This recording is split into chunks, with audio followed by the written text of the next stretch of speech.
She was found under a bed, not at a crime scene, not in a dark alley, not somewhere that already looked like something had gone wrong.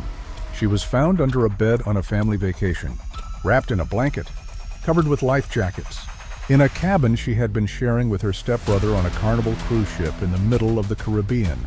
On its way back to Miami, Florida, the housekeeper found her at 11:17 in the morning on November 7, 2025. Nobody in her family had seen her for 17 hours, and when the Carnival Horizon pulled into the port of Miami the following day, November 8th, the FBI was already standing on the dock. They were not there because someone called them that morning. They were not there because the cruise line alerted them when the ship made port. They were there because they already knew something had happened on that ship. They had been notified before it ever touched U.S. soil. And the reason they knew, the reason federal agents with jurisdiction over international waters were already in position the moment that gangway came down, is the part of this story that most coverage acknowledged once and then moved past. Today, we are going to stay with it. We are going to walk through the full timeline of what happened on the Carnival Horizon. From the moment Anna Kepner stepped on board in Miami on November 2nd, through 6 nights at sea, through the evening she said she wasn't feeling well, and went back to the cabin through 17 hours of silence, through the housekeeper and the blanket and the life jackets, through the FBI investigation, through 3 months of sealed filings and juvenile court proceedings and custody battles and psychiatric hospitalizations, and through the federal indictment that finally surfaced in April of 2026 with charges that named what prosecutors believe happened in that cabin. We are going to ask the question the facts of this case make unavoidable. How does an 18-year-old girl end up dead in a family vacation cabin? And how does nobody notice for 17 hours? This is 911 Crime. Every source used in this video is linked in the description below. Check it yourself. That is how this channel works. Before we get into the timeline, I want you to know who Anna Kepner actually was. Because when a case becomes a news cycle, the person at the center of it has a way of disappearing into the details. The name gets attached to a set of facts, and the facts start to feel like the whole story. They are not. So let me tell you about Anna first. Anna Marie Kepner was 18 years old. She was a senior at Temple Christian School in Titusville, Florida, a small city on Florida's Space Coast, about an hour east of Orlando.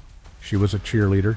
She was described by the people who knew her as bubbly, outgoing, and reliable, the kind of person whose energy fills a room without effort, the kind of person who shows up. Her obituary said she was always true to herself. That phrase sounds simple, but anyone who has spent time around teenagers knows it is not common. Being true to yourself at 18 takes something. Anna had plans. She wanted to join the U.S. Navy after graduation. She wanted to become a K-9 police officer. She was months from the end of high school. She had the whole shape of the next chapter of her life already sketched out. And when her family held her memorial, they asked everyone who came to wear bright colors, not black, bright colors. In honor of Anna's bright and beautiful soul, that is who was on that ship. A girl in bright colors, months from graduation, with a future she had already started designing. That is who ended up under that bed. I want you to hold on to that as we go through the rest of this. On November 2nd, 2025, Anna Kepner boarded the Carnival Horizon in Miami, Florida.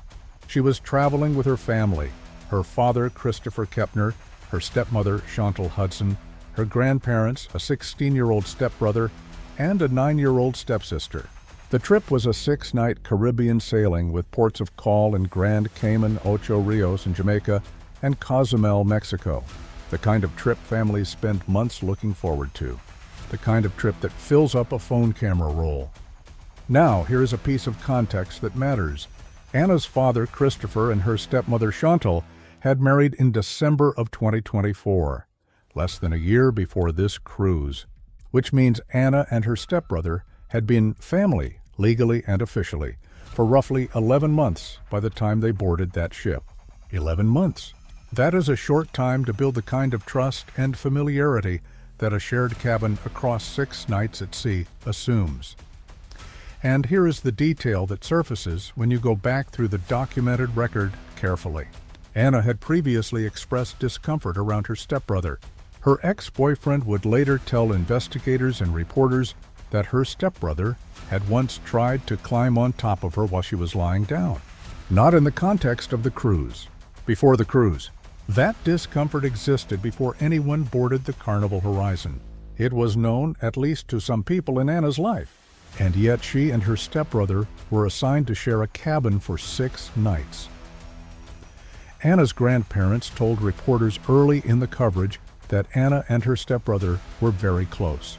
That is the framing that circulated first. But close and comfortable are not the same thing. And documented discomfort is not something that disappears because a family uses the word close. On the evening of November 6th, Anna told her family she was not feeling well. She said goodnight. She went back to the cabin. That is the last time any member of her family saw her alive. What happened next is the part of this case that I keep coming back to. Because from the moment Anna went to that cabin on the evening of November 6th, through the rest of that night, through the early morning hours of November 7th, through the morning itself, nobody checked on her. Nobody knocked on the cabin door. Nobody called the room phone. Nobody went looking for her when she did not appear at breakfast. 17 hours passed. At 11:17 in the morning on November 7th, a housekeeper entered the cabin to service it. She found Anna Kepner under the bed, wrapped in a blanket, covered with life jackets. According to family members, a frantic search had begun when Anna did not show up that morning. But the timeline does not fit that description. If the search was frantic, if people were actively looking for an 18-year-old girl who had gone to bed sick the night before and had not appeared at breakfast, how does a housekeeper find her in the same cabin she had gone to sleep in? Under the bed at 11:17 in the morning? That question does not have a public answer. It is the kind of question that the investigators reviewing this case were almost certainly sitting with in the first hours after the discovery. It is the kind of question that does not go away just because nobody asks it out loud. When the medical examiner completed the review, the cause of death was ruled homicide. Mechanical asphyxia at the hands of another person, bruising was present on Anna's neck. The pattern was consistent with an arm being held across her throat. Not a blow, not a fall, not a medical event. An arm, sustained pressure. A deliberate, sustained physical act that required proximity and time. She was strangled in that cabin, and the person investigators focused on almost immediately was the 16-year-old stepbrother who had been assigned to sleep in the same room when the Carnival Horizon docked in Miami on November 8th, and the FBI walked on board. The stepbrother was taken into custody and hospitalized for psychiatric observation. He was later released to a relative of his mother's. At that point, no charges had been filed. But the federal investigation was open. The FBI has jurisdiction because the crime occurred in international waters, and that jurisdiction is clear, and it is federal. The case did not belong to the state of Florida. It belonged to the United States government from the moment it was reported. Now let me walk you through what happened in the months between that docking and the charges that finally surfaced publicly in April of 2026, because the timeline of the legal proceedings is something most people following this case never got a clear picture of. And it matters. When the stepbrother was 16, the case was initially processed under juvenile law. A juvenile case in the federal system is sealed. The public does not see the filings. The public does not see the charges. The public does not see the name. Reporters covering the case knew a stepbrother was under investigation. Law enforcement confirmed it, but the system sealed the proceedings from public view. On February 2, 2026, the U.S. Attorney's Office for the Southern District of Florida filed charges. Those charges were sealed. 2 months passed. During those 2 months, Anna's family knew. The stepbrother's family knew. The attorneys knew. The court knew. The public did not. On April 10, 2026, a federal judge ordered the case transferred to adult prosecution. With that transfer, the filings were unsealed. And what the unsealing revealed was this. The stepbrother's full name is Timothy Hudson. He was 16 years old at the time of Anna's death. He was charged with first-degree murder and aggravated sexual abuse. He is being prosecuted as an adult in federal court in Miami. The government's position when seeking to detain him while the case proceeded was direct. Prosecutors argued Timothy Hudson should not be free while awaiting trial for the murder of his stepsister. The defense argued he should remain in the care of his uncle. A judge weighed both positions. Timothy Hudson entered a not guilty plea through his attorney, who waived his appearance at arraignment. His defense has not publicly addressed the specifics of the allegations. The case is active. A trial date has not been set as of this recording. Now I want to come back to something I mentioned earlier, because I think it is the most important thread in this entire case, and it is the one that is hardest to sit with directly. Anna had expressed discomfort around her stepbrother before this trip. That discomfort was known, and she was placed in a shared cabin with him for 6 nights in international waters, on a ship with no adult present in the room, in an environment where the only people she could go to for help were the same family group that included the person she was uncomfortable with. Think about what that means practically. If something happened in that cabin on the night of November 6th and Anna wanted to tell someone, who was she going to tell? Her father, who was married to the stepbrother's mother? Her stepmother, whose son is now charged with her murder? Her grandparents, who were also on the ship? There was no neutral party. There was no adult outside the family structure.